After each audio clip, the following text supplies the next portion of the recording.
Soon begin. And this will be really quick. That's what you said. I'm not much taller than all the other groups. You are. It's already been said what a kind person he was, how much he cared for other people, and it was constant. And that was sort of that era. And I think about Johnny Contos, his buddies that he hung around down here, my father, Harkis, and a bunch of them forgetting. They were all the same way, and all cut out of the same cloth. And one thing, always thinking about how they can make somebody else happy, always thinking about what's the next good time that we're going to have as we get together. And speaking of one of those good times, I was out one day with my Uncle Jim and my father, and I probably was 20 years old at the time, maybe. So we're out fishing, and my father needed to go to the bathroom. So it's a good bathroom humor. So back then, every Greek boat had, today they have little porta potties, but back then everyone had a Hills Brothers can.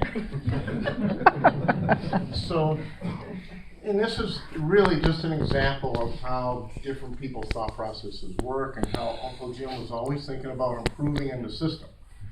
So my father pulled out his Hills Brothers can, and he did his thing, and he poured it over the side of the boat. And my Uncle Jim says, "Why do you go in the can and then pour it outside the boat? Why don't you just go right outside the boat and start?" So ever since then, I've actually taken that to heart, and I always go right outside the boat. So I told you it'd be a short story. But I gotta tell you, a kinder man you wouldn't find, a more giving man you wouldn't find. And one of his great attributes was he wasn't afraid to tackle anything, whether it was electrical, or whether it was plumbing, or whether it was working on a car motor, or whether it was working on a boat motor, whether it was working on a trailer, or climbing up in the attic and chasing mice away. Whatever it might have been, he was never afraid to challenge it. And would always greet, I think, everyone in here with the famous, "How you are doing."